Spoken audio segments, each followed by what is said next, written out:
E agora, José? Tem uma musiquinha, não tem que falar sobre isso, pessoal? Vamos falar aqui agora sobre uma decisão de um tribunal superior aí de um país que, digamos assim, castigou o presidente da República com uma grande derrota. Vamos falar daqui a pouquinho, logo depois da nossa vinheta.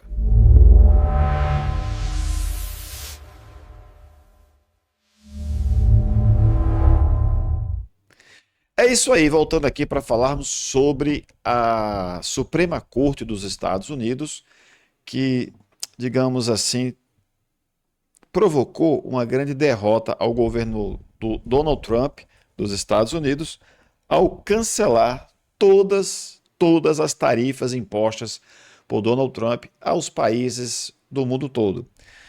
Na decisão, os juízes alegaram que Donald Trump não teria poderes para individualmente tomar tais decisões.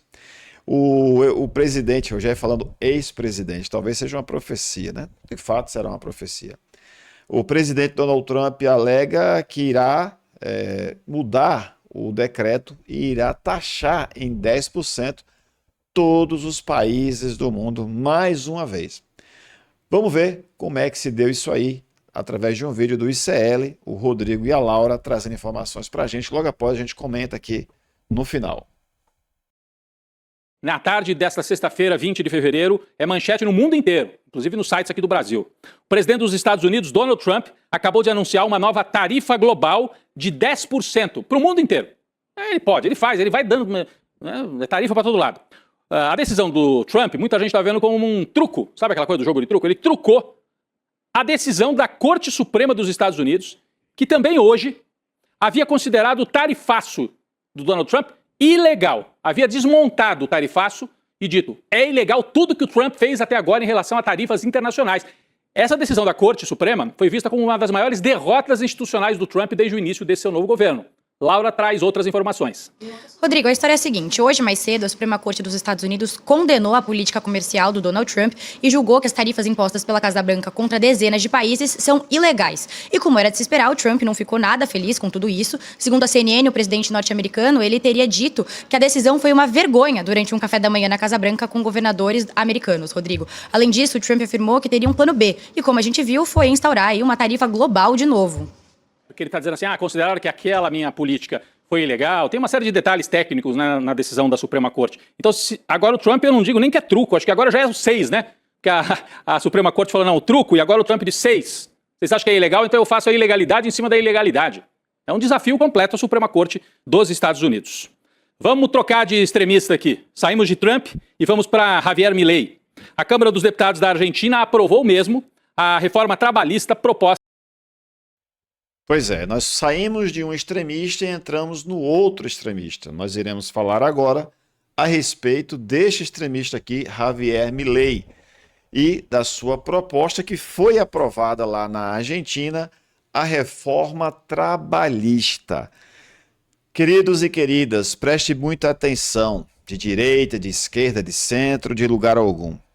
Todas as vezes que a política sugerir uma reforma, observe quem é que sai perdendo com esta reforma. Todas as vezes que esses políticos propuserem uma reforma, observe as justificativas para estas reformas. Eu vou repetir para você refletir. Reforma, a quem interessa, a quem prejudica, a quem beneficia. Preste atenção nesses detalhes. Nós iremos falar agora sobre o Javier Milei e daqui a pouquinho a gente volta com os nossos comentários. Vamos lá. Pelo governo Milei, a votação terminou com 135 votos favoráveis e 115 contrários, depois do projeto já ter passado pelo Senado na semana anterior. Mesmo assim, o texto agora vai voltar ao Senado. É como aqui no Brasil, né? Tinha aprovado no Senado, agora passou pela Câmara, teve algumas mudanças na Câmara, volta ao Senado, porque um dos tópicos que reduzia o salário dos trabalhadores em 50%, né, em caso de acidente, né, foi retirado na Câmara. E agora os senadores vão tentar colocar de volta. É uma barbárie completa o que o Milei está fazendo no campo do direito trabalhista lá na Argentina. A sessão que aprovou, né? Aqui é o Milei, em outro momento, mas a sessão da Câmara lá na Argentina que aprovou esta reforma aconteceu no mesmo dia em que houve uma greve geral de 24 horas parando completamente Buenos Aires e as principais cidades ali no entorno de Buenos Aires. Bom, tem resistência, mas o governo, o Milei, pretende sancionar a reforma até o início de março. Vamos a uma última notícia aqui de América Latina e do Brasil, na verdade, né? O sequestro de Nicolás Maduro pelos Estados Unidos. Bom, nós vamos falar agora também a respeito desse assunto. Ele vai falar aqui sobre a questão de Nicolás Maduro, mas daqui a pouco eu vou falar sobre o Javier Milei. Aliás, vamos falar agora, né, pessoal? Javier Milei. Bom, o Javier Milei, pessoal, ele está fazendo lá na Argentina o que é de se esperar de um presidente de extrema direita. Preste atenção, vou repetir novamente. O que o Javier Milei está fazendo na Argentina é o que o Bolsonaro deverá fazer no Brasil, Flávio, ou Jair, ou Eduardo, qualquer que seja o Bolsonaro, ou Tarcísio, qualquer que seja o presidente da extrema direita, se for eleito, ele tem na sua pauta trabalhista reformas. E são reformas semelhantes a esta da Argentina, como, por exemplo, carga horária, não mais de 8, mas de até 12 horas, um salário, uma multa rescisória, se o patrão for demitir o empregado, que antes ele recebia os 40% e tudo mais, diminuído bastante isso aí, porque não vai contar férias, não vai contar 13º, não vai contar alguns direitos trabalhistas, tá? A quem o Silas Malafaia, pastor, a quem eu chamo de pseudo-pastor, chamou de privilégios. Ou seja, o trabalhador brasileiro que recebe as férias, para ele é um privilégio. O trabalhador brasileiro que recebe 13º salário, ou fundo de garantia também por tempo de serviço, para o Silas Malafaia, isso se chama privilégio. Também um trabalhador brasileiro que fica doente e tem o direito de receber o seu salário integralmente, também é um privilégio. E talvez a gente possa até chamar de privilégio, porque para a classe da extrema-direita, nada disso deveria existir. Você tem consciência disso? Então, quando você vota em candidatos da extrema-direita, você tem essa sua ideologia de que o trabalhador ele não deve ter privilégios. E aí na Argentina, além da questão do salário, tem um tal de salário dinâmico lá que eles aprovaram, e tem também a questão do atestado médico, que justamente por isso esse projeto está voltando para o Senado. Porque ele no Senado foi aprovado com a questão do atestado médico. O que diz lá? Se um funcionário apresentar um atestado médico porque teve um acidente de trabalho ou porque está doente, 50% do salário é descontado. É isso que você está me ouvindo. Ah, não é 50%, é 50% do salário. É descontado. Aí eu te pergunto, é esse tipo de lei trabalhista que você quer trazer para o país? Com você com a resposta. E aí a gente, além de tudo mais, disso e outras coisas, tem o fato também de que o Javier Milei ele dificultou as questões judiciais.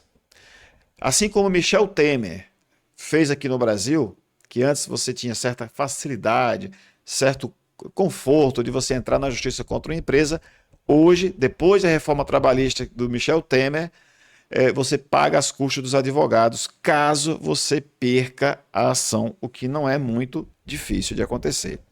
Nós vamos trazer aqui depois um vídeo especial sobre essa reforma trabalhista do Javier Milei na Argentina. E vamos trazer para vocês também qual é a ideologia da extrema-direita relacionada às leis trabalhistas no mundo inteiro, não somente na Argentina e no Brasil. E agora nós teremos o último assunto do vídeo, que é justamente sobre o Nicolás Maduro. Olha só. Levou o governo Lula a recalcular rotas e análises de cenário no campo militar. Em torno de Lula viu assim, bom, se eles entram em Caracas e sequestram o Maduro, que tinha a segurança inclusive de cubanos, não tomaram conhecimento disso e levam o Maduro para os Estados Unidos, o que eles poderiam fazer no Brasil que tem esses militares aí que são traidores? Com isso em mente, o presidente brasileiro manifestou preocupação com a operação norte-americana e pediu às Forças Armadas brasileiras uma avaliação sobre as vulnerabilidades do Brasil nessa área. O Lula que se cuide. Ele se reuniu com militares, recebeu um diagnóstico das capacidades brasileiras. O quadro apontava, por exemplo, que o país, o Brasil, não tem equipamento de defesa antiaérea suficiente nem de longe para se defender no caso de uma ação estrangeira desse tipo. É menos mal que o Lula esteja pensando nisso e criando cenários realistas diante de uma possível intervenção, que acho que aqui no caso do Brasil se dá de outra forma. Eles não fariam uma intervenção militar, eles fazem a intervenção econômica, midiática, pressão, né? Isso tudo vai sendo costurado de outra maneira, de qualquer forma o Lula também preocupado com estas informações.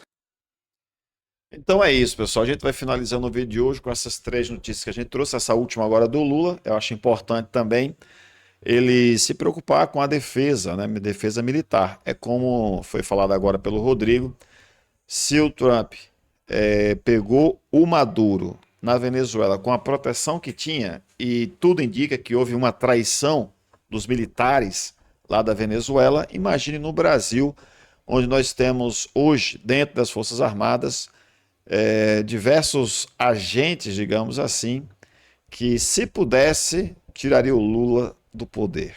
Imagine só. Então sim, é importante essa defesa, é importante sim essa preocupação.